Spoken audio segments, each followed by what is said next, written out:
1952년 10월 한국전쟁은 이미 2년을 넘기고 있었고 전선은 더 이상 움직이지 않았다. 수많은 고지들이 점령과 탈환, 다시 점령의 지루한 반복 속에 피로 물들고 있었다.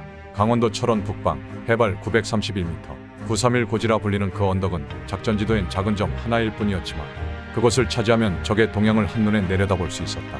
그래서 그 고지를 놓고 국군 제9사단 백마부대와 중공군은 단 3일간 무려 11번이나 싸워야 했다.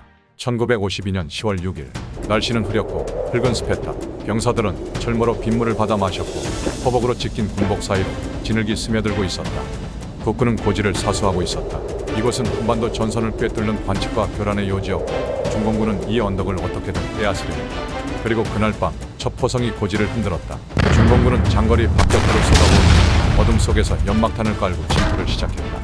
진지를 직접 공략하지 않고 측면 사각지대로 우회의 철조망을 잘라 침투하는 전술. 기습적으로 참호하단을 향해 접근한 것이다.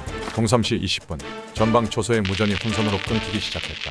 좌측 능선 적 70명 이상 접근 철조망 붕괴 중.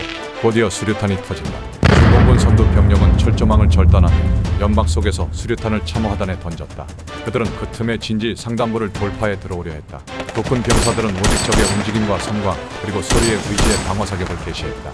측면 진지 피탄, 한막 유도, 사격 개시, 2열, 후방으로 전환, 진지 연결 유지. 기관총 진지는 포격의 절반이 파괴된 상태였다. 남은 병사들은 연결 참호를 따라 반대편 진지로 우회하여 포위당한 병력을 구출하기 위해 역진입을 감행했다. 그러나 그 순간 적 일부는 참호 가장자리에 도달해 진지 틈 사이로 파고들었다. 진입은 돌격이라기보단 무너진 방어벽 사이로 기어드는 형국이었다. 참호는 곧 백병전의 무대로 변했다.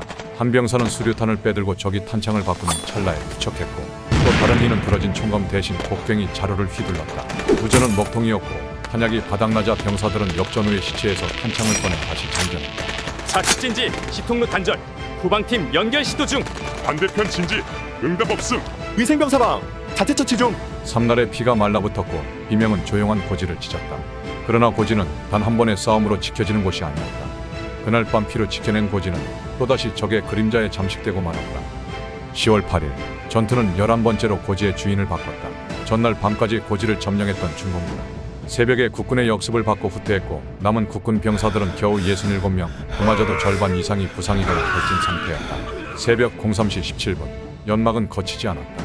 하지만 병사들은 알고 있었다. 이번이 끝이 아니란 걸. 진지 속 한 병사가 떨리는 손으로 수류탄 핀을 잡는다. 다른 이는 파손된 총 대신 군용삽을 움켜쥐었다. 또 다른 병사는 위생병이 남긴 붕대를 움켜쥐고 부상자에게 달려갔다.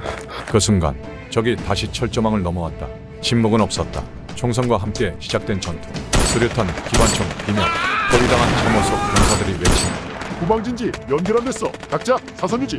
고지를 놓치면 모든 게 끝난다는 걸 병사들은 알고 있었다. 그래서 물러나지 않았다. 그리고 마침내 국군 후속 부대가 고지 정상에 도달했다. 10월 8일 오전 6시 931 고지 정상에는 다시 국군의 태극기가 휘날렸다. 그 아래엔 흙과 피 그리고 이름을 남기지 못한 병사들의 시신이 조용히 누워 있었다. 누구도 웃지 않았고 누구도 울지 않았다. 그저 고지를 지켰다는 사실만이 고요하게 깃발 아래 펄럭였다. 단 3일 고지의 주인은 11번이나 바뀌었고 매번 싸움은 같은 곳에서 다른 이들의 손으로 이어졌다. 931 고지, 그곳은 대한민국이 물러서지 않았다는 또 하나의 증거였다.